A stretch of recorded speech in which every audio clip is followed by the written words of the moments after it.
রহমান রহিম আল্লাহ তাআলার নামে। এই যে নবী রাসূলরা রয়েছে, এদের কাউকে কারো উপর আমি বেশি মর্যাদা দান করেছি। এদের মধ্যে এমনও কেউ ছিল যাদের সাথে আল্লাহ তাআলা কথা বলেছেন এবং এর মাধ্যমে কারো মর্যাদা তিনি বাড়িয়ে দিয়েছেন। আমি মরিয়মের ছেলে ঈসাকে কতিপয় উজ্জ্বল নিদর্শন দিয়েছিলাম, অতঃপর পবিত্র রূহের মাধ্যমে তাকে আমি সাহায্য করেছি।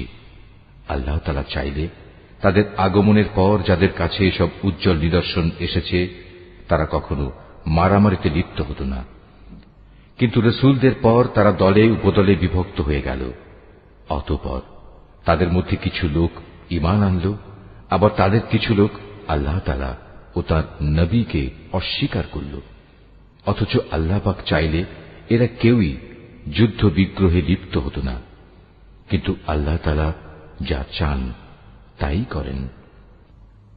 হে ঈমানদাররা, তোমরা যারা ঈমান এনেছ, আমার দেয়া ধন সম্পদ থেকে আমার পথে ব্যয় করো সেদিনটি আসার আগে, যেদিন কোনো বেচাকেনা চলবে না, কোন রকম বন্ধুত্ব ভালোবাসাও কাজে আসবে না, না সেদিন কারো কাছ থেকে কোনো সুপারিশ গ্রহণ করা হবে। মূলত এদিনের অস্বীকারীরাই হচ্ছে জালেম। মহান আল্লাহ তাআলা, তিনি ছাড়া দ্বিতীয় কোনো ইলাহ নেই। তিনি চিরঞ্জীব, তিনি অনাদি সত্তা।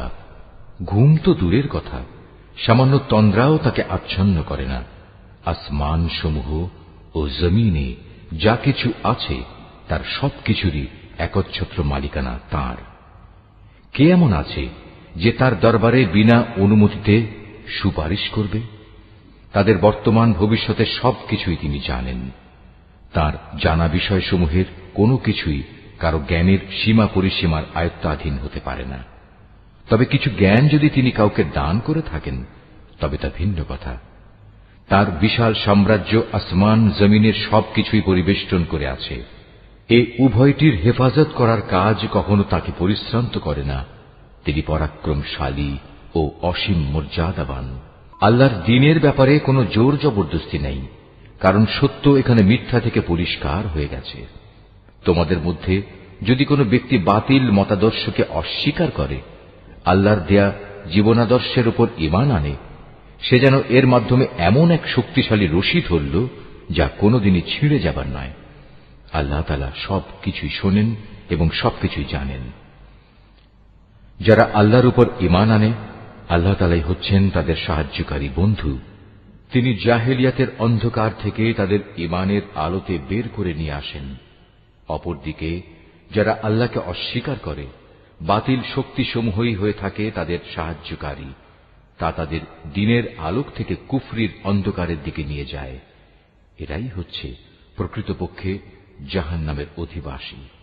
সেখানে তারা চিরদিন থাকবে। তুমি কি সে ব্যক্তির অবস্থা দেখোনি যে ব্যক্তিকে আল্লাহ তাআলা দুনিয়ার রাষ্ট্র ক্ষমতা দেওয়ার পর সেই ইব্রাহিমের সাথে স্বয়ং মালিকের ব্যাপারে বিতর্কে লিপ্ত হল? বিতর্কের এক পর্যায়ে ইব্রাহিম বলল, আমার মালিক তিনি, যিনি সৃষ্টিকুলকে জীবন দান করেন, মৃত্যু দান করেন। সে বলল, জীবন মৃত্যু তো আমিও দিয়ে থাকি। ইব্রাহিম বলল, আমার আল্লাহ তাআলা পূর্ব দিক থেকে প্রতিদিন সূর্যের উদয় ঘটান। একবার তুমি তা পশ্চিম দিক থেকে বের করে দেখাও তো। এতে সত্য অস্বীকারী ব্যক্তিটি হতভম্ব হয়ে গেল। আসলে আল্লাহ তাআলা জালেম জাতিকে কখনো পথের দিশা দেন না। অথবা ঘটনাটি কি সেই ব্যক্তির মতো যে একটি বস্তির পাশ দিয়ে যাবার সময় যখন দেখল তা বিধ্বস্ত হয়ে আপন অস্তিত্বের উপর মুখ থুবড়ে পড়ে আছে, তখন সে ব্যক্তি বলল, এ মৃত জনপদকে কিভাবে আল্লাহ তাআলা আবার পুনরুজ্জীবন দান করবেন? এক পর্যায়ে আল্লাহ তাআলা সত্যি সত্যি তাকে মৃত্যু দান করলেন এবং এভাবেই তাকে 100 বছর ধরে মৃত ফেলে রাখলেন। অতঃপর তাকে পুনরায় জীবিত করলেন। এবার জিজ্ঞেস করলেন, বলতে পারো তুমি কতকাল মৃত অবস্থায় কাটিয়েছ?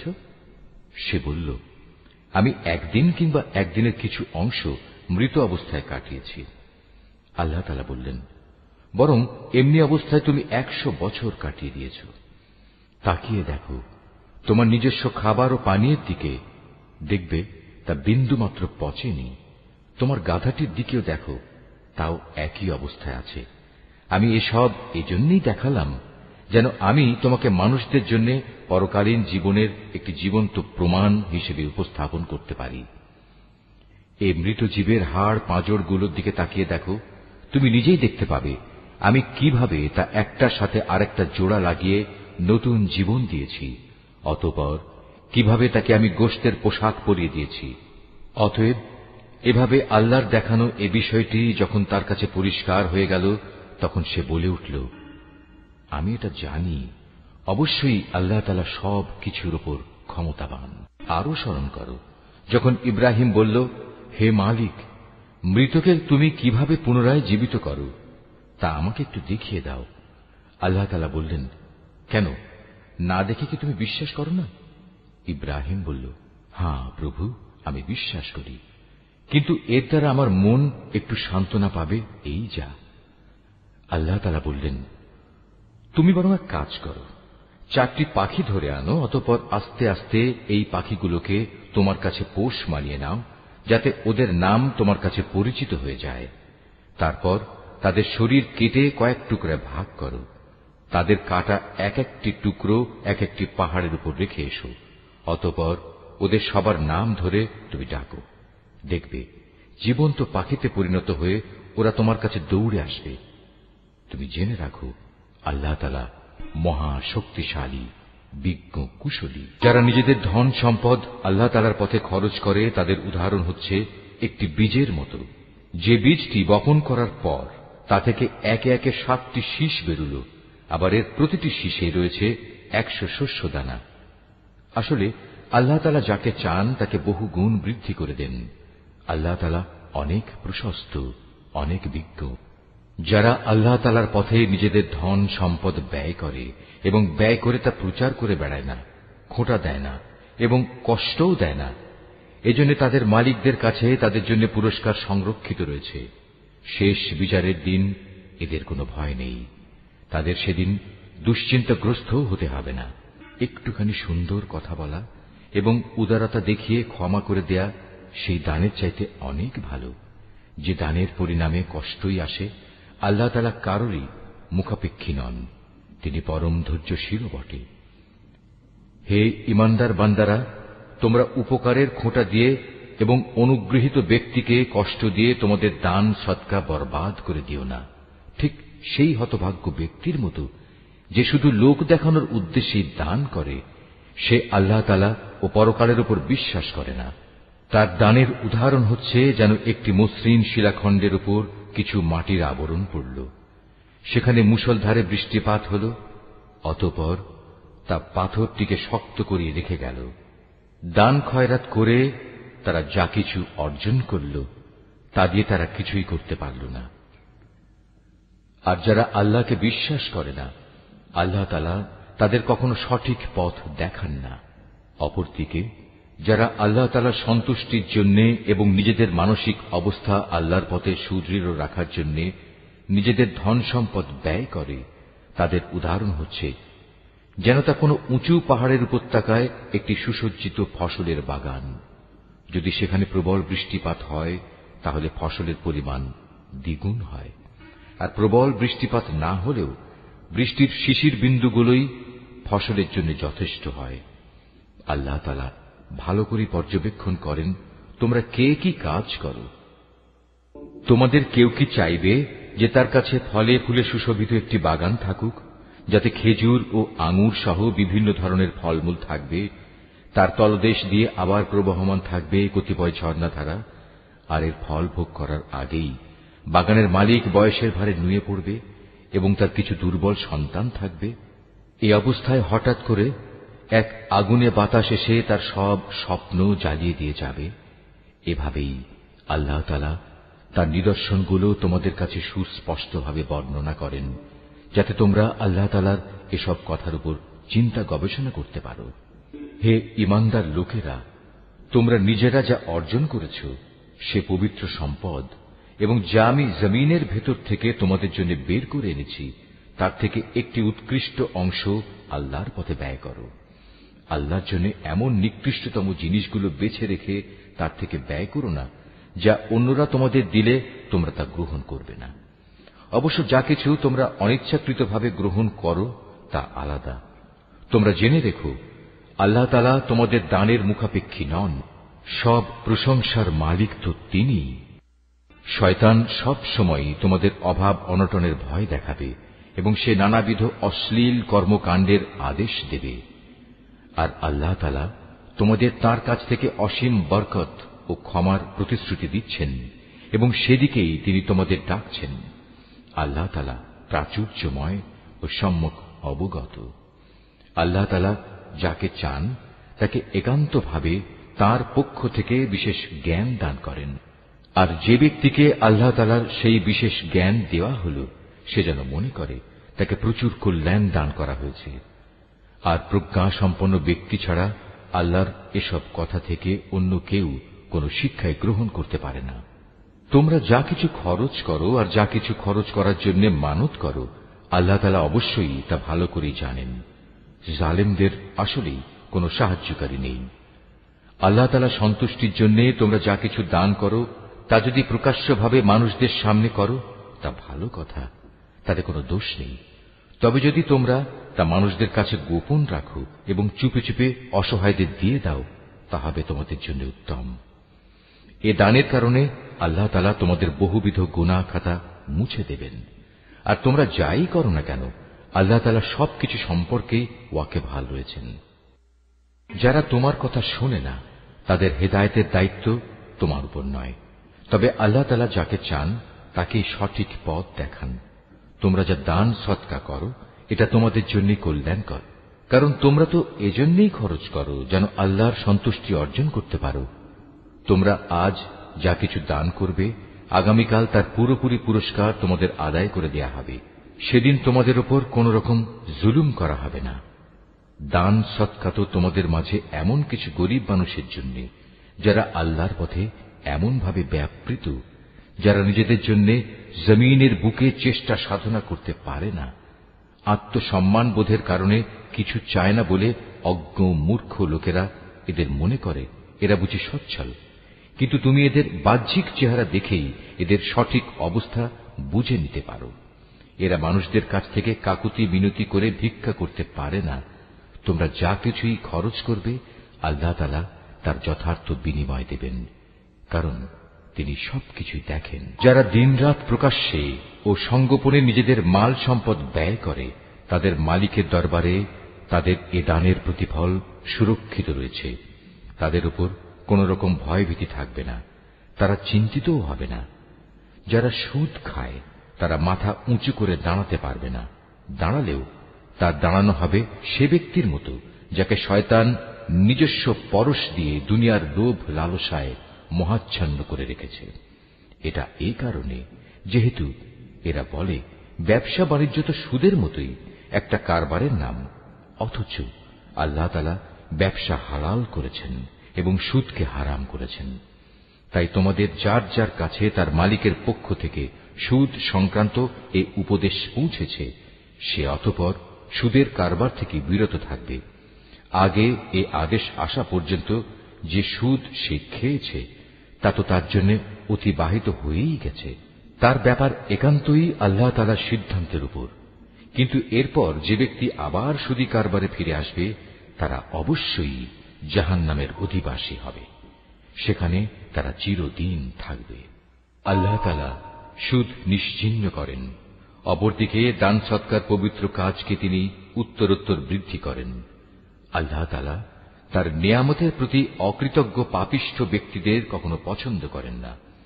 তবে যারা সত্যিকার অর্থে আল্লাহ তাআলার উপর ঈমান এনেছে এবং ভালো কাজ করেছে, নামাজ প্রতিষ্ঠা করেছে, যাকাত আদায় করেছে, তাদের সেদিন কোনো ভয় থাকবে না, তারা সেদিন চিন্তিতও হবে না। হে ঈমানদার লোকেরা, তোমরা সুদের ব্যাপারে আল্লাহকে ভয় করো। আগের সুদী কারবারের যেসব বকেয়া আছে তোমরা তা ছেড়ে দাও, যদি সত্যিই তোমরা আল্লাহর উপর ঈমান আনো। যদি তোমরা এমনটি না করো, তাহলে অতঃপর আল্লাহ তাআলা ও তাঁর রাসূলের পক্ষ থেকে তোমাদের বিরুদ্ধে যুদ্ধের ঘোষণা থাকবে। আর যদি এখনো তোমরা আল্লাহর দিকে ফিরে আসো, তাহলে তোমরা তোমাদের মূলধন ফিরে পাবার অধিকারী হবে। সুদী কারবার দ্বারা অন্যের উপর জুলুম করো না, তোমাদের উপরও অতঃপর সুদের জুলুম করা হবে না। সে ঋণ গ্রহীতা ব্যক্তি কখনো যদি অভাবগ্রস্ত হয়ে পড়ে তাহলে তার উপর চাপ দিও না, বরং তার সচ্ছলতা ফিরে আসা পর্যন্ত তাকে অবকাশ দাও। আর যদি তা মাফ করে দাও তাহলে তা হবে তোমাদের জন্য অতি উত্তম কাজ। যদি তোমরা ভালোভাবে জানো তাহলে তাই করো। সেদিনটিকে ভয় করো যেদিন তোমাদের সবাইকে আল্লাহর দিকে ফিরিয়ে নেওয়া হবে। সেদিন প্রত্যেক মানব সন্তানকে জীবনভর কামাই করা পাপ পুণ্যের পুরোপুরি ফলাফল দিয়ে দেয়া হবে। কার ওপর সেদিন কোন ধরনের জুলুম করা হবে না।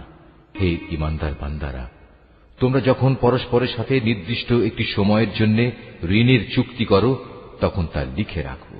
তোমাদের মধ্যকার যে কোনো একজন লেখক সুবিচারের ভিত্তিতে এই চুক্তিনামা লিখে দেবে। যাকে আল্লাহ তাআলা লেখা শিখিয়েছেন সে যেন কখনো লিখতে অস্বীকৃতি না জানায়। লেখার সময় ঋণ গ্রহীতা লেখককে বলে দেবে কি কি শর্ত সেখানে লিখতে হবে। এ পর্যায়ে লেখককে অবশ্যই তার মালিক আল্লাহ তাআলাকে ভয় করা উচিত। চুক্তিনামা লেখার সময় লক্ষ্য রাখতে হবে তার কিছু যেন বাদ না পড়ে। যদি সে ঋণ গ্রহীতা অজ্ঞ, মূর্খ এবং সব দিক থেকে দুর্বল হয়, অথবা চুক্তিনামার কথাবার্তা বলে দেওয়ার ক্ষমতাই তার না থাকে, তাহলে তার পক্ষ থেকে তার কোনো অভিভাবক ন্যায়ানুগ পন্থায় বলে দেবে কি কি কথা লিখতে হবে। তদুপরি তোমাদের মধ্যে থেকে দুইজন পুরুষকে এ চুক্তিপত্রে সাক্ষী বানিয়ে নিও। যদি দুইজন পুরুষ একত্রে পাওয়া না যায় তাহলে একজন পুরুষ এবং দুজন মহিলা সাক্ষী হবে, যাতে করে তাদের একজন ভুলে গেলে দ্বিতীয়জন তাকে স্মরণ করিয়ে দিতে পারে। এমন সব লোকদের মধ্যে থেকে সাক্ষী নিতে হবে যাদের উভয় পক্ষ পছন্দ করবে। সাক্ষীদের যখন সাক্ষী প্রদানের জন্য ডাকা হবে তখন তারা তা অস্বীকার করবে না। লেনদেনের সময় পরিমাণ ছোট হোক কিংবা বড় হোক, দিনক্ষণ সহ তা লিখে রাখার ব্যাপারে অবহেলা করো না। এটা আল্লাহর কাছে ন্যায্যতর ও সাক্ষ্য দানের ক্ষেত্রে অধিক মজবুত ভিত্তির উপর প্রতিষ্ঠিত, এবং পরবর্তীকালে যাতে তোমরা সন্দিগ্ধ না হও তার সমাধানের জন্যও এটা নিকটতর পন্থা। যা কিছু তোমরা নগদ হাতে হাতে আদান প্রদান করো তা সব সময় না লিখলেও তোমাদের কোনো ক্ষতি নেই, তবে ব্যবসায়িক লেনদেনের সময় অবশ্যই সাক্ষী রাখবে। দলিলের লেখক ও চুক্তিনামার সাক্ষীদের কখনো তাদের মত বদলানোর জন্য কষ্ট দেয়া যাবে না।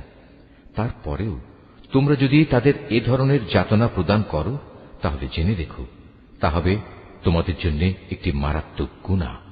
এ ব্যাপারে আল্লাহ তাআলা তোমাদের সব কিছুই শিখিয়ে দিচ্ছেন, কেননা আল্লাহ তাআলা সব কিছুই জানেন। যদি তোমরা কখনো সফরে থাকো এবং এ কারণে ঋণের চুক্তি লেখার মতো কোনো লেখক না পাও, তাহলে চুক্তি লেখার বদলে কোনো জিনিস বন্ধক রেখে দাও। যখন তোমাদের কোনো ব্যক্তি অপর ব্যক্তিকে কোনো বন্ধকি জিনিসের ব্যাপারে বিশ্বাস করে, এমতাবস্থায় যে ব্যক্তিকে বিশ্বাস করা হয়েছে তার উচিত সেই আমানত যথাযথ ফেরত দেয়া এবং আমানতের ব্যাপারে আল্লাহ তাআলাকে ভয় করা, যিনি তার মালিক। তোমরা কখনো সাক্ষ্য গোপন করো না। যে ব্যক্তি তা গোপন করে সে অবশ্যই অন্তরের দিক থেকে পাপিষ্ঠ সাব্যস্ত হয়। বস্তুত আল্লাহ তাআলা তোমাদের যাবতীয় কাজকর্মের ব্যাপারে সম্যক অবগত রয়েছেন। আসমান জমিনে যা কিছু আছে তা সবই আল্লাহ তাআলার জন্য। তোমরা তোমাদের মনের ভেতরে যা কিছু আছে তা যদি প্রকাশ করো কিংবা তা গোপন করো, আল্লাহ তাআলা একদিন তোমাদের কাছ থেকে এর পুরোপুরি হিসাব গ্রহণ করবেন। এরপর তিনি যাকে ইচ্ছা তাকে মাফ করে দেবেন, আবার যাকে ইচ্ছা তাকে তিনি শাস্তি দেবেন। আল্লাহ তাআলা সব কিছুর উপর ক্ষমতাবান। আল্লাহর রসুল সে বিষয়ের উপর ঈমান এনেছে যা তার উপর তার মালিকের পক্ষ থেকে নাযিল করা হয়েছে, আর যারা সে রসুলের উপর বিশ্বাস স্থাপন করেছে তারাও সে একই বিষয়ের উপর ঈমান এনেছে। এরা সবাই ঈমান এনেছে আল্লাহর উপর, তার ফেরেশতাদের উপর, তার কিতাব সমূহের উপর, তার রসুলদের উপর। তারা বলে, আমরা তার পাঠানো নবী রসুলদের কারো মাঝে কোন রকম পার্থক্য করি না। আর তারা বলে, আমরা তো আল্লাহর নির্দেশ শুনেছি এবং তা মেনেও নিয়েছি। হে আমাদের মালিক, আমরা তোমার ক্ষমা চাই এবং আমরা জানি আমাদের একদিন তোমার কাছেই ফিরে যেতে হবে। আল্লাহ তাআলা কখনো কাউকেই তার শক্তি সামর্থ্যের বাইরে কোনো কাজের দায়িত্ব চাপিয়ে দেন না। সে ব্যক্তির জন্য ততটুকু বিনিময় রয়েছে যতটুকু সে এ দুনিয়ায় সম্পন্ন করবে। আবার সে যতটুকু মন্দ দুনিয়ায় অর্জন করেছে তার উপর তার ততটুকু শাস্তি পতিত হবে। অতএব হে মোমেন ব্যক্তিরা, তোমরা এই বলে দোয়া করো, হে আমাদের মালিক, যদি আমরা কিছু ভুলে যাই, কোথাও যদি আমরা কোনো ভুল করে বসি, তার জন্য তুমি আমাদের পাকড়াও করো না। হে আমাদের মালিক, আমাদের পূর্ববর্তী জাতিদের উপর যে ধরনের বোঝা তুমি চাপিয়েছিলে তা আমাদের উপর চাপিও না। হে আমাদের মালিক, যে বোঝা বইবার সামর্থ্য আমাদের নেই তা তুমি আমাদের উপর চাপিয়ে দিও না। তুমি আমাদের উপর মেহেরবানি করো, তুমি আমাদের মাফ করে দাও, আমাদের উপর তুমি দয়া করো। তুমি আমাদের একমাত্র আশ্রয়দাতা বন্ধু। অতএব কাফেরদের মোকাবেলায় তুমি আমাদের সাহায্য করো। সূরা আলে ইমরান। রহমান রহিম আল্লাহ তাআলার নামে। আলিফ লাম মিম। মহান আল্লাহ তাআলা, তিনি ছাড়া অন্য কোনো মাবুদ নেই। তিনি চিরঞ্জীব, তিনি চিরস্থায়ী। তিনি সত্য দিন সহকারে তোমার উপর এই কিতাব নাজিল করেছেন, যা তোমার আগে নাজিল করা যাবতীয় কিতাবের সত্যতা স্বীকার করে, এবং তিনি তাওরাত ও ইনজিল নাজিল করেছেন মানব জাতিকে সঠিক পথ প্রদর্শনের জন্য। ইতিপূর্বে আল্লাহ তাআলা আরো কিতাব নাজিল করেছেন। তিনি হক ও বাতিলের মধ্যে ফয়সালা করার মানদণ্ড হিসেবে কোরআন অবতীর্ণ করেছেন। তা সত্ত্বেও যারা আল্লাহ তাআলার নিদর্শন সমূহকে অস্বীকার করবে তাদের জন্য রয়েছে কঠোর শাস্তি। আল্লাহ তাআলা অসীম ক্ষমতার মালিক, তিনি চরম প্রতিশোধ গ্রহণকারীও বটে। আল্লাহ তাআলার কাছে আকাশমালা ও ভূখণ্ডের কোন তথ্যই গোপন নেই। তিনি তো সেই মহান সত্তা যিনি মায়ের পেটে থাকতেই তার ইচ্ছা মতো তোমাদের আকৃতি গঠন করেছেন। আসলেই আল্লাহ তাআলা ছাড়া দ্বিতীয় কোনো মাবুদ নেই। তিনি প্রচন্ড ক্ষমতাশালী এবং প্রবল প্রজ্ঞাময়। তিনি সেই মহান সত্তা। তিনি তোমার উপর এই কিতাব নাজিল করেছেন। এই কিতাবে দু ধরনের আয়াত রয়েছে। এর কিছু হচ্ছে সুস্পষ্ট দ্ব্যর্থহীন আয়াত, সেগুলি হচ্ছে কিতাবের মৌলিক অংশ। এছাড়া বাকি আয়াতগুলো হচ্ছে রূপক বর্ণনায় বর্ণিত মানুষের মাঝে যাদের অন্তরে বক্রতা রয়েছে। তারা এগুলোকে কেন্দ্র করেই নানা ধরনের ফিতনা ফাসাদ সৃষ্টি করা এবং আল্লাহর কিতাবের অপব্যাখ্যা করার উদ্দেশ্যে এসব রূপক আয়াত থেকে কিছু অংশের অনুসরণ করে। মূলত এসব রূপক বিষয়ের ব্যাখ্যা আল্লাহ তাআলা ছাড়া আর কেউ জানে না। এ কারণেই যাদের মধ্যে জ্ঞানের গভীরতা আছে সেসব ব্যক্তি বলে, আমরা এর সবটুকুর উপর ঈমান এনেছি। এগুলো সবই তো আমাদের মালিকের পক্ষ থেকে আমাদের দেয়া হয়েছে।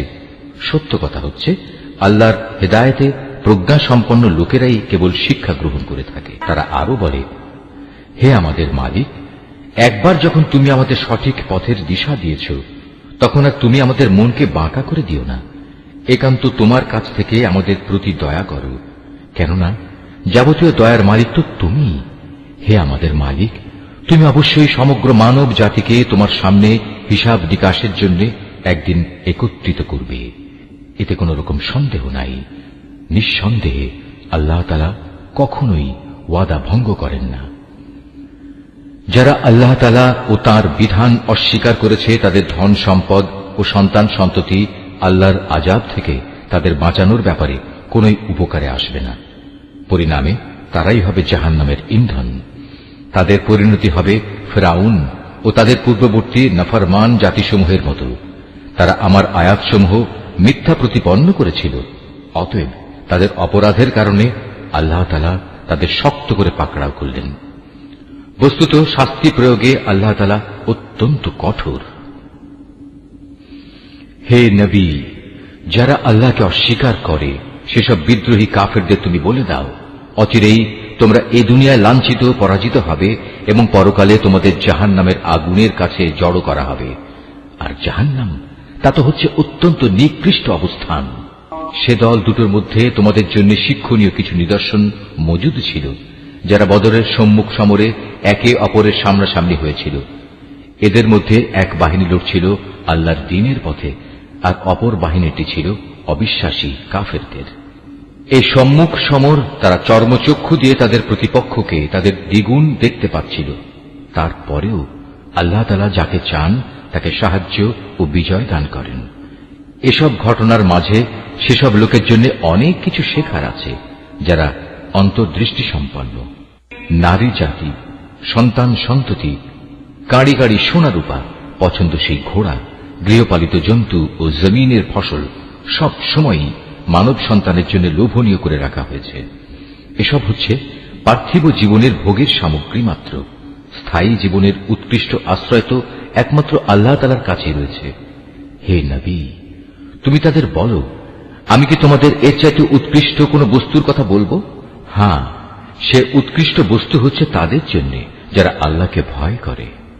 এমন সব লোকদের জন্য তাদের মালিকের কাছে রয়েছে মনোরম জান্নাত, যার পাদদেশ দিয়ে প্রবাহমান থাকবে অগণিত ঝর্ণাধারা, এবং তারা সেখানে অনাদিকাল থাকবে। আরো থাকবে তাদের পূত পবিত্র সঙ্গী ও সঙ্গিনীরা। সর্বোপরি থাকবে আল্লাহ তাআলার অনাবিল সন্তুষ্টি। আল্লাহ তাআলা নিজ বান্দাদের কার্যকলাপের উপর সর্বদা সতর্ক দৃষ্টি রাখেন। যারা বলে, হে আমাদের মালিক, আমরা অবশ্যই তোমার উপর ঈমান এনেছি, অতঃপর আমাদের যা গুনাহখাতা হয়ে যায় তা তুমি মাফ করে দাও, এবং শেষ বিচারের দিন তুমি আমাদের জাহান্নামের আগুন থেকে বাঁচিয়ে দিও। এরা হচ্ছে ধৈর্যশীল এবং সত্যাশ্রয়ী। এরাই অনুগত এবং দানশীল। সর্বোপরি এরা হচ্ছে শেষ রাতে কিংবা উষা লগ্নে ক্ষমা প্রার্থনাকারী। আল্লাহ তাআলা স্বয়ং সাক্ষ্য দিচ্ছেন, তিনি ছাড়া অন্য কোন মাবুদ নেই। ফেরেশতারা এবং জ্ঞানবান মানুষেরাও এই একই সাক্ষ্য দিচ্ছে। আল্লাহ তাআলাই একমাত্র ন্যায় ও ইনসাফ কার্যকর করেন। তিনি ছাড়া দ্বিতীয় কোন মাবুদ নাই। তিনি পরাক্রমশালী, তিনি প্রজ্ঞাময়। নিঃসন্দেহে মানুষের জীবন বিধান হিসেবে আল্লাহ তাআলার কাছে ইসলামই একমাত্র গ্রহণযোগ্য ব্যবস্থা। যাদের আল্লাহর পক্ষ থেকে কিতাব দেওয়া হয়েছিল, তারা এই জীবন বিধান থেকে বিচ্যুত হয়ে নিজেরা একে অপরের প্রতি বিদ্বেষ ও হিংসার বশবর্তী হয়ে বিভিন্ন দলে উপদলে বিভক্ত হয়ে মতানৈক্যে লিপ্ত হয়ে পড়েছিল। তাও আবার তাদের কাছে আল্লাহর পক্ষ থেকে সঠিক জ্ঞান আসার পর যে ব্যক্তি আল্লাহর বিধান অস্বীকার করবে তার জানা উচিত অবশ্যই আল্লাহ তাআলা দ্রুত হিসাব গ্রহণকারী। যদি এসব মানুষ তোমার সাথে এ ব্যাপারে কোনরূপ বিতর্কে লিপ্ত হয়, তাহলে তুমি তাদের বলে দাও, আমি এবং আমার অনুসারীরা সবাই আল্লাহর কাছে আত্মসমর্পণ করে নিয়েছি। অতঃপর যাদের আল্লাহর পক্ষ থেকে কিতাব দেওয়া হয়েছে এবং যারা কোনো কিতাব না পেয়ে মূর্খ থেকে গেছে, তাদের সবাইকে জিজ্ঞাসা করো, তোমরা কি সবাই আল্লাহর কাছে আত্মসমর্পণ করেছ? হ্যাঁ, তারা যদি জীবনের সর্বক্ষেত্রে আল্লাহর আনুগত্য মেনে নেয়, তাহলে তারা তো সঠিক পথ পেয়েই গেল। কিন্তু তারা যদি ঈমান থেকে মুখ ফিরিয়ে নেয়, তাহলে মনে রেখো, তোমার দায়িত্ব হচ্ছে কেবল আমার কথা পৌঁছে দেয়া। আল্লাহ তাআলা বান্দাদের কর্মকাণ্ড পর্যবেক্ষণ করছেন। নিঃসন্দেহে যারা আল্লাহর নাজিল করা নিদর্শন সমূহ অস্বীকার করে, যারা অন্যায়ভাবে নবীদের হত্যা করে এবং মানব জাতিকে যারা ন্যায় ও ইনসাফ মেনে চলার আদেশ দেয় তাদের হত্যা করে, এদের তুমি এক কঠোর শাস্তির সুসংবাদ দাও। এদের অবস্থা হচ্ছে দুনিয়া আখিরাত উভয় স্থানেই এদের কর্ম ব্যর্থ নিষ্ফল হয়ে গেছে, আর এ কারণেই এদের কোথাও কোনো সাহায্যকারী থাকবে না। হে নবী, তুমি তাদের সম্পর্কে চিন্তা করে দেখেছ কি, যাদের আমার কিতাবের কিছু অংশ দেয়া হয়েছিল, অতঃপর তাদের যখন আল্লাহর কিতাবের সে অংশের দিকে ডাকা হল যা তাদের মধ্যকার অমীমাংসিত বিষয়সমূহের মীমাংসা করে দেবে, তখন তাদের একদল লোক এ হেদায়েত থেকে মুখ ফিরিয়ে নিল। মূলত এরাই হচ্ছে সেসব লোক যারা আল্লাহর ফয়সালা থেকে পরান্মুখ থাকে। এটা এ কারণে যে এ নির্বোধ লোকেরা বলে, দোজখের আগুন আমাদের শরীর কখনো স্পর্শ করবে না, আর যদি একান্ত করেও তা হবে হাতে গোনা কয়েকটি দিনের ব্যাপার মাত্র। মূলত তাদের নিজেদের ধর্ম বিশ্বাসের মাঝে নিজেদের মন গড়া ধারণাই তাদের প্রতারিত করে রেখেছে। অতঃপর সেদিন অবস্থান কেমন হবে, যেদিন আমি সমগ্র মানব সন্তানকে একত্রিত করব। যেদিন সম্পর্কে কোনো দ্বিধা সন্দেহের অবকাশ নেই। সেদিন প্রত্যেক মানব সন্তানকেই তার নিজস্ব অর্জিত বিনিময় পুরোপুরি দিয়ে দেয়া হবে এবং সেদিন কারো উপর বিন্দুমাত্র জুলুম করা হবে না। হে নবী, তুমি বলো, হে রাজাধিরাজ মহান আল্লাহ, তুমি যাকে ইচ্ছা তাকে সাম্রাজ্য দান করো, আবার যার কাছ থেকে চাও তা কেড়েও নিয়ে যাও। যাকে ইচ্ছা তুমি সম্মানিত করো, যাকে ইচ্ছা তুমি অপমানিত করো। সব রকমের কল্যাণ তো তোমার হাতেই নিবদ্ধ। নিশ্চয়ই তুমি সবকিছুর উপর একক ক্ষমতাবান। তুমি রাতকে দিনের মাঝে সামিল করো, আবার দিনকে রাতের ভেতর সামিল করো। প্রাণহীন বস্তু থেকে তুমি যেমন প্রাণের আবির্ভাব ঘটাও, আবার প্রাণহীন অসাড় বস্তু বের করে আনো প্রাণ সর্বস্ব জীব থেকে, এবং যাকে ইচ্ছা তুমি বিনা হিসেবে রিজিক দান করো। ইমানদার ব্যক্তিরা কখনো ইমানদারদের বদলে অবিশ্বাসী কাফেরদের নিজেদের বন্ধু বানাবে না। যদি তোমাদের কেউ তা করে, তবে আল্লাহর সাথে তার কোনো সম্পর্কই থাকবে না। হ্যাঁ, তাদের কাছ থেকে কোনো আশঙ্কা থাকলে তোমরা নিজেদের বাঁচাতে গেলে ভিন্ন কথা। আল্লাহ তাআলা তো বরং তার নিজের ব্যাপারেই তোমাদের ভয় দেখাচ্ছেন বেশি, কারণ তোমাদের আল্লাহর কাছেই ফিরে যেতে হবে। হে নবী, তুমি বলো, তোমরা তোমাদের মনের ভেতর কিছু গোপন করে রাখো কিংবা তা সবার সামনে প্রকাশ করে দাও, তা আল্লাহ তাআলা ভালোভাবে অবগত হন। আসমান, জমিন ও এর আভ্যন্তরীণ সবকিছু তিনি জানেন। সর্বোপরি আল্লাহ তাআলা সৃষ্টি লোকের সবকিছুর উপর ক্ষমতাবান। তিনি সকল শক্তির আধার। যেদিন প্রত্যেকেই তার ভালো কাজ সামনে হাজির দেখতে পাবে, যে ব্যক্তির কৃতকর্ম খারাপ থাকবে সে সেদিন কামনা করতে থাকবে যে তার মধ্যে এবং বিচারের এই দিনটির মাঝে যদি দুস্তর একটা তফাৎ থাকত। আল্লাহ তাআলা তো তোমাদের তার ক্ষমতা ও শাস্তি থেকে ভয় দেখাচ্ছেন, কারণ আল্লাহ তাআলা তার বান্দাদের সাথে অত্যন্ত অনুগ্রহশীল। হে নবী, তুমি বলো, তোমরা যদি আল্লাহ তাআলাকে ভালোবাসো তাহলে আমার কথা মেনে চলো, তাহলে আল্লাহ তাআলাও তোমাদের ভালোবাসবেন এবং তিনি তোমাদের গুনাহ খাতা মাফ করে দেবেন। আল্লাহ তাআলা অত্যন্ত ক্ষমাশীল ও দয়াবান। তুমি আরো বলো, তোমরা আল্লাহ তাআলা ও তার রাসূলের কথা মেনে চলো। এই আহ্বান সত্ত্বেও তারা যদি এ থেকে মুখ ফিরিয়ে নেয়, তুমি জেনে রেখো আল্লাহ তাআলা কখনো কাফেরদের পছন্দ করেন না। অবশ্যই আল্লাহ তাআলা আদম, নূহ এবং ইব্রাহিমের বংশধর ও ইমরানের বংশধরদের সৃষ্টিকুলের উপর নেতৃত্ব করার জন্য বাছাই করে নিয়েছেন। নেতৃত্বে সমাসীন এদের সন্তানরা বংশানুক্রমে পরস্পর পরস্পরের বংশধর। আল্লাহ তাআলা সবার কথাবার্তা শুনতে পান এবং সব কথা তিনি জানেন। স্মরণ করো, যখন ইমরানের স্ত্রী বলল, হে আমার মালিক, আমার গর্ভে যে সন্তান আছে তাকে আমি স্বাধীনভাবে তোমার দ্বীনের কাজ করার জন্য উৎসর্গ করলাম।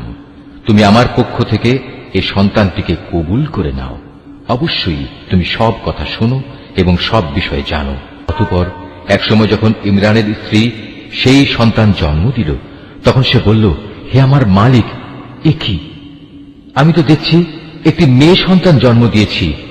একটা মেয়েকে কিভাবে আমি তোমার পথে উৎসর্গ করব?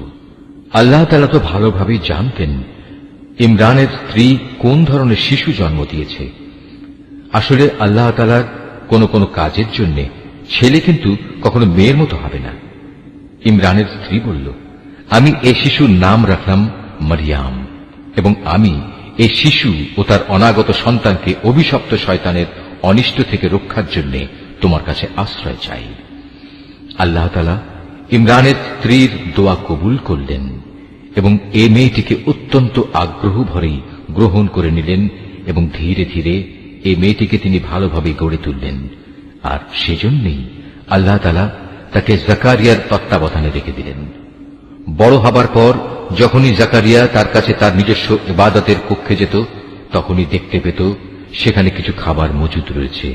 খাবার দেখে জাকারিয়া জিজ্ঞেস করত, হে মারিয়াম, এসব খাবার তোমার কাছে কোত্থেকে আসে?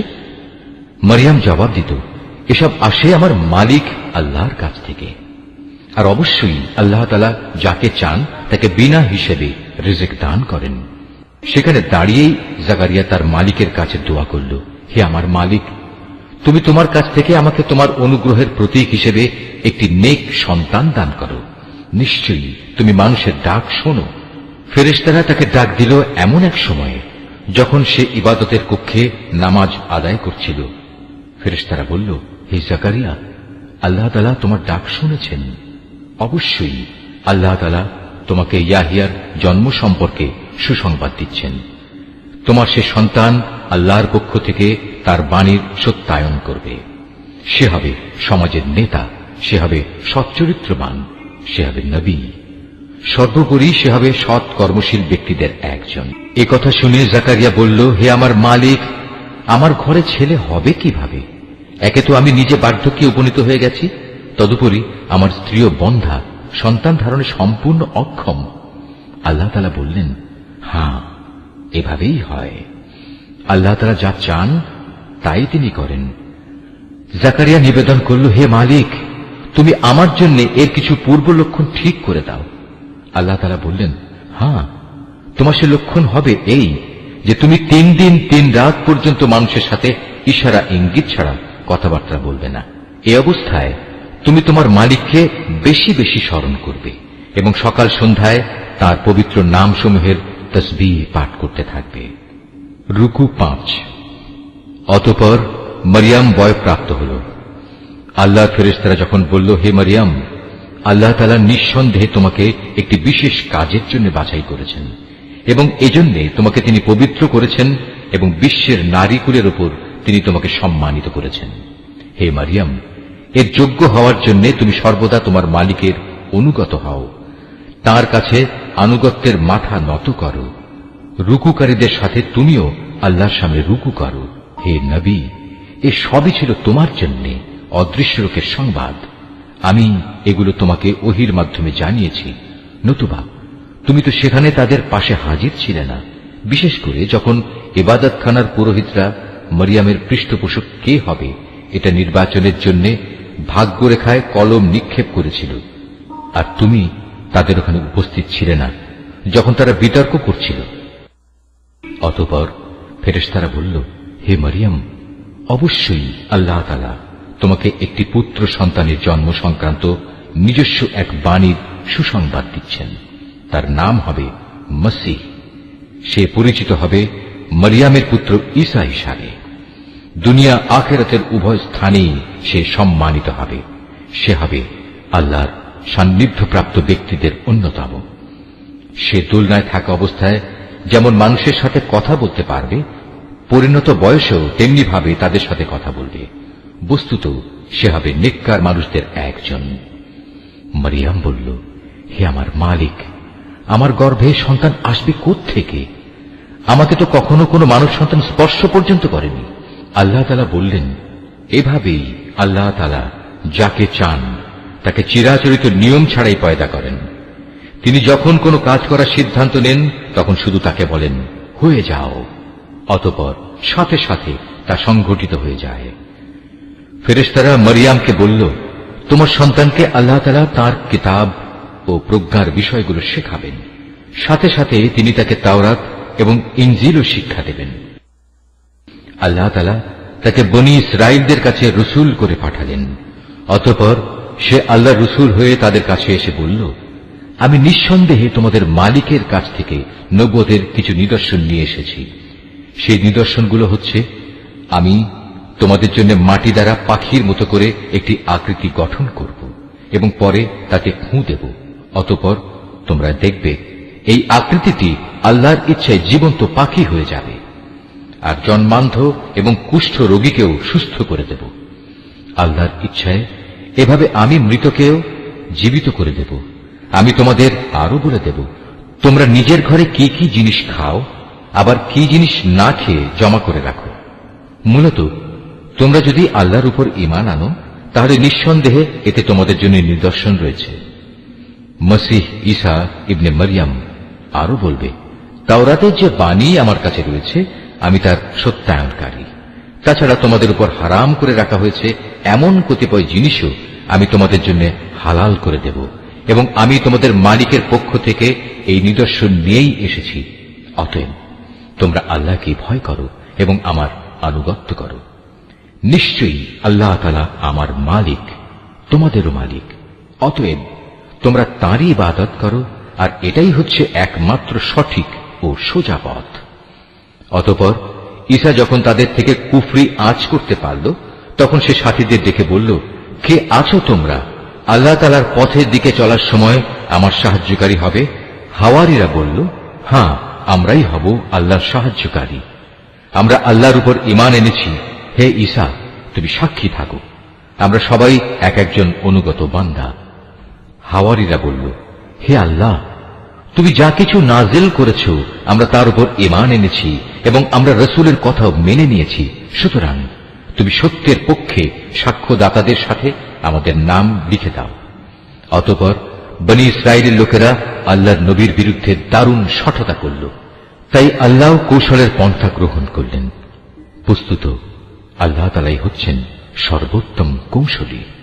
যখন আল্লাহ তাআলা বললেন, হে ঈসা, আমি তোমার এই দুনিয়ার জীবন কাটানোর কাল শেষ করতে যাচ্ছি এবং বর্তমান পরিস্থিতিতে আমি তোমাকে আমার কাছে তুলে আনব। যারা তোমাকে মেনে নিতে অস্বীকার করছে তাদের যাবতীয় পাপ থেকেও আমি তোমাকে পবিত্র করে নেব, আর যারা তোমাকে অনুসরণ করছে তাদের আমি কিয়ামত পর্যন্ত এই অস্বীকারীদের উপর বিজয়ী করে রাখব। অতঃপর তোমাদের সবাইকে আমার কাছেই ফিরে আসতে হবে। সেদিন ঈসা সম্পর্কিত যেসব বিষয়ে তোমরা মতবিরোধে লিপ্ত ছিলে তার সবকটি বিষয়ই আমি তোমাদের মাঝে মীমাংসা করে দেব। যারা আমার বিধান অস্বীকার করেছে আমি তাদের এই দুনিয়ায় অপমান ও আখিরাতে আগুনে দগ্ধ হওয়ার কঠোরতর শাস্তি দেব। এ থেকে বাঁচানোর মতো সেদিন তাদের কোনো সাহায্যকারী থাকবে না। অপরদিকে যারা আল্লাহর উপর ঈমান এনেছে এবং ভালো কাজ করেছে, অতঃপর আল্লাহ তাদের সবাইকে তাদের পাওনা পুরোপুরি আদায় করে দেবেন। আল্লাহ তাআলা জালেমদের কখনো ভালোবাসেন না। এই কিতাব যা আমি তোমাকে পড়ে শোনাচ্ছি তা হচ্ছে আল্লাহর নিদর্শন ও জ্ঞানপূর্ণ উপদেশ বিশেষ। সত্য কথা হচ্ছে আল্লাহ তাআলার কাছে ঈসার উদাহরণ হচ্ছে প্রথম মানুষ আদমের মতো। তাকেও আল্লাহ তাআলা মাতা পিতা ছাড়া সরাসরি মাটি থেকে পয়দা করেছেন। তারপর তাকে বললেন, এবার তুমি মানুষে পরিণত হয়ে যাও। সাথে সাথে তা মানুষ হয়ে গেল। এ হচ্ছে তোমার মালিক আল্লাহর পক্ষ থেকে আসা সত্য প্রতিবেদন। অতঃপর তোমরা কখনো সেসব দলে সামিল হও না যারা ঈসার ব্যাপারে নানা রকম সন্দেহ পোষণ করে। এ বিষয়ে আল্লাহর কাছ থেকে সঠিক জ্ঞান আসার পরেও যদি কেউ তোমার সাথে খামোখা ঝগড়া বিবাদ ও তর্ক করতে চায়, তাহলে তুমি তাদের বলে দাও, এসো আমরা সবাই এ ব্যাপারে একমত হই। আমরা আমাদের ছেলেদের ডাকব এবং তোমাদের ছেলেদেরও ডাকব। একইভাবে আমরা ডাকব আমাদের নারীদের এবং তোমাদের নারীদেরও। সাথে সাথে আমরা আমাদের নিজেদের এবং তোমাদেরও একসাথে জড়ো হওয়ার জন্য ডাক দেব। অতঃপর সবাই এক জায়গায় জড়ো হলে আমরা বিনীতভাবে আবেদন করব, আমাদের মধ্যে যে মিথ্যাবাদী তার উপর আল্লাহর অভিশাপ বর্ষিত হোক। এ হচ্ছে সঠিক ও নির্ভুল ঘটনা। আল্লাহ তাআলা ছাড়া দ্বিতীয় কোনো মাবুদ নাই। নিঃসন্দেহে আল্লাহ তাআলা পরম শক্তিশালী ও প্রজ্ঞাময়। অতঃপর তারা যদি এ চ্যালেঞ্জ থেকে মুখ ফিরিয়ে নেয়, তাহলে তারা যেন জেনে রাখে আল্লাহ তাআলা কলহ সৃষ্টিকারীদের ভালো করেই জানেন। হে নবী, তুমি বলো, হে কিতাবধারীরা, এসো আমরা উভয় একমত হই এমন এক কথায় যা আমাদের কাছে এক ও অভিন্ন, এবং সে কথাটি হচ্ছে আমরা উভয়ই আল্লাহ তাআলা ছাড়া অন্য কারো ইবাদত করব না এবং তার সাথে অন্য কিছুকে অংশীদার বানাবো না। সর্বোপরি এক আল্লাহ তাআলা ছাড়া আমরা আমাদের মাঝেও একে অপরকে প্রভু বলে মেনে নেব না। অতঃপর তারা যদি এ থেকে মুখ ফিরিয়ে নেয়, তাহলে তাদের তুমি বলে দাও, তোমরা সাক্ষী থেকো, আমরা আল্লাহর সামনে আনুগত্যের মাথা নত করে দিয়েছি। তুমি আরো বলো, হে কিতাবধারীরা, তোমরা ইব্রাহিম সম্পর্কে আমাদের সাথে অযথা কেন তর্ক করো, অথচ তোমরা জানো তাওরাত ও ইনজিল তার অনেক পরে নাজিল করা হয়েছে। তোমরা কি একথা বুঝতে পারছ না? হ্যাঁ, এর কয়েকটি বিষয়ে তোমাদের হয়তো কিছু কিছু জানাশোনা ছিল এবং সে বিষয়ে তো তোমরা তর্ক বিতর্কও করলে, কিন্তু যেসব বিষয়ে তোমাদের কোনো জ্ঞানই নেই সেসব বিষয়ে তোমরা বিতর্কে লিপ্ত হচ্ছ কেন?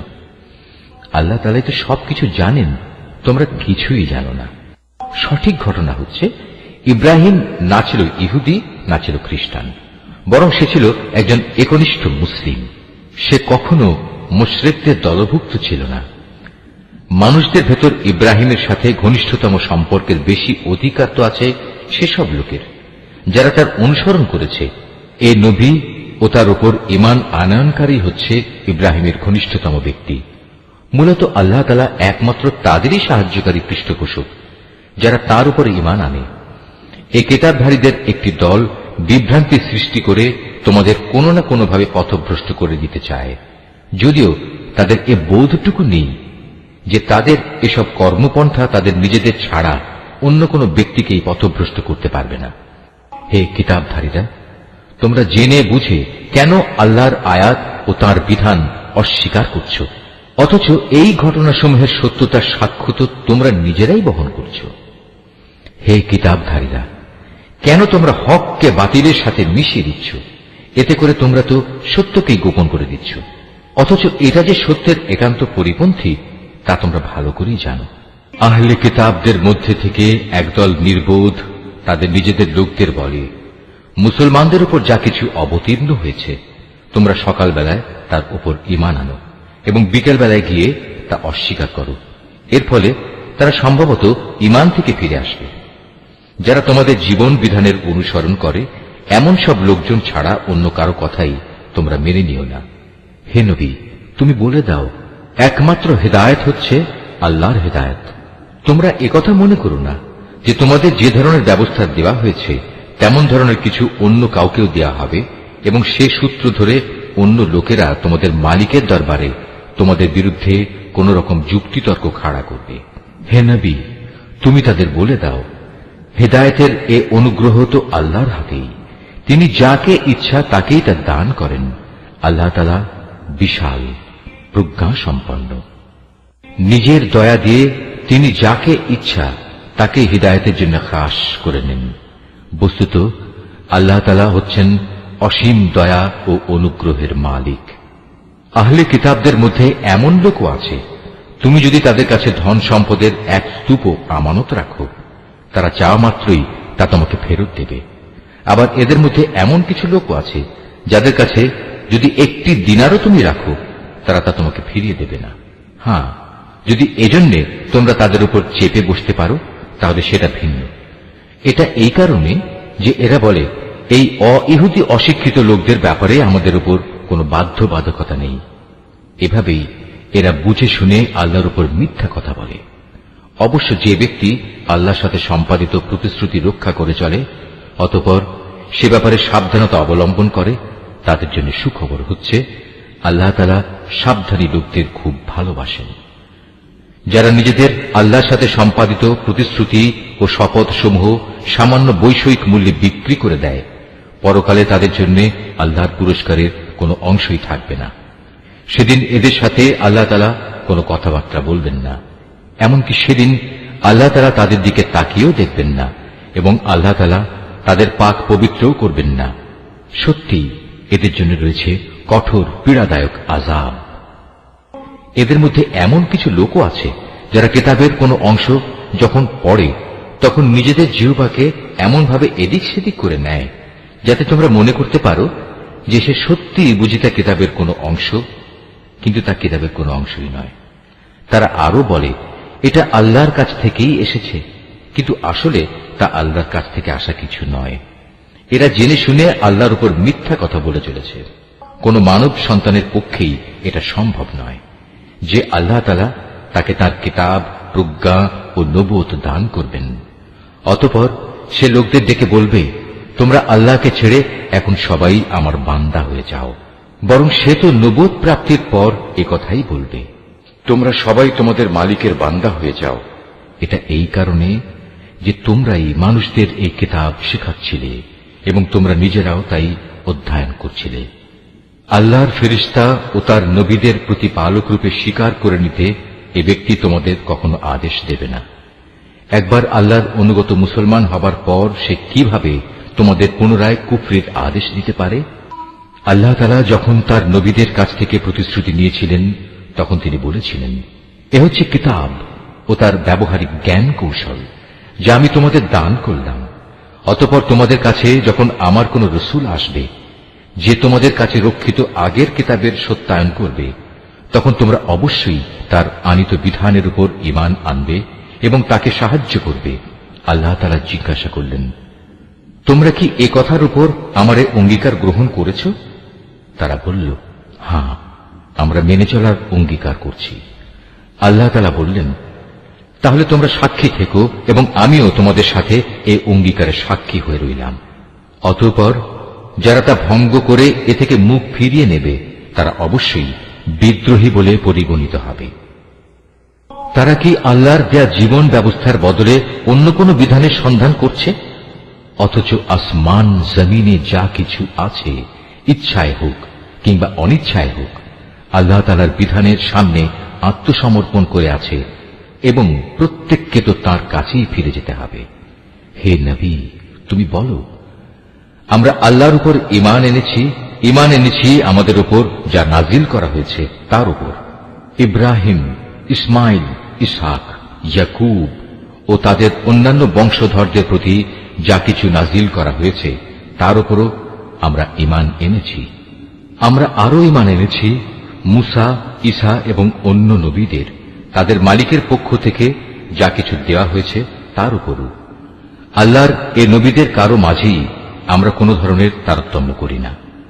মূলত আমরা সবাই হচ্ছি আল্লাহর কাছে আত্মসমর্পণকারী মুসলমান। যদি কেউ ইসলাম ছাড়া নিজের জন্য অন্য কোন জীবন বিধান অনুসন্ধান করে তবে তার কাছ থেকে সে উদ্ভাবিত ব্যবস্থা কখনো গ্রহণ করা হবে না। পরকালে সে চরম ব্যর্থ হবে। বলো, যারা ঈমানের আলো পাওয়ার পর কুফরি করেছে, আল্লাহ তাআলা তাদের কিভাবে আবার আলোর পথ প্রদর্শন করবেন? অথচ এর আগে এরাই সাক্ষ্য দিয়েছিল যে আল্লাহর রসুল সত্য এবং এ রসুলের মাধ্যমেই এদের কাছে উজ্জ্বল নিদর্শন সমূহ এসেছিল।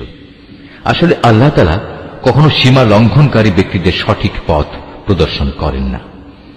এসব সীমা লঙ্ঘনজনিত কার্যকলাপের একমাত্র প্রতিদান হিসেবে তাদের উপর আল্লাহ তাআলা তাঁর ফেরেশতা ও অন্য সব মানুষের অভিশাপ বর্ষিত হবে। সে অভিশপ্ত স্থান হচ্ছে জাহান্নাম। সেখানে তারা অনাদিকাল ধরে পড়ে থাকবে। এক মুহূর্তের জন্যও তাদের উপর শাস্তির মাত্রা কমানো হবে না, না আযাব থেকে তাদের একটুখানি বিরাম দেওয়া হবে। তবে তাদের কথা আলাদা, যারা এসব কিছুর পর তওবা করেছে এবং তারপর নিজেদের সংশোধন করে নিয়েছে। আল্লাহ তাআলা অবশ্যই ক্ষমাশীল ও পরম দয়ালু। কিন্তু যারা একবার ঈমান আনার পর কুফরির পথ অবলম্বন করেছে, অতঃপর তারা এই বেঈমানি কার্যকলাপ দিন দিন বাড়াতেই থেকেছে, আল্লাহর দরবারে তাদের তওবা কখনো কবুল হবে না, কারণ এ ধরনের লোকেরাই হচ্ছে পথভ্রষ্ট। রুকু 10। এটা সুনিশ্চিত, যারা আল্লাহ তাআলাকে অস্বীকার করেছে এবং কুফরি অবস্থায় তাদের মৃত্যু হয়েছে, তারা যদি নিজেদের আল্লাহর আযাব থেকে বাঁচানোর জন্য এক পৃথিবী পূর্ণ স্বর্ণ মুক্তিপণ হিসেবে খরচ করে, তবু তাদের কারো কাছ থেকে তা গ্রহণ করা হবে না। বস্তুত এরাই হচ্ছে সেসব হতভাগ্য ব্যক্তি যাদের জন্য রয়েছে মর্মন্তুদ আযাব, আর সেদিন তাদের কোনো সাহায্যকারীও থাকবে না। নিশ্চয়ই আল্লাহ যা বলেছেন সত্য বলেছেন।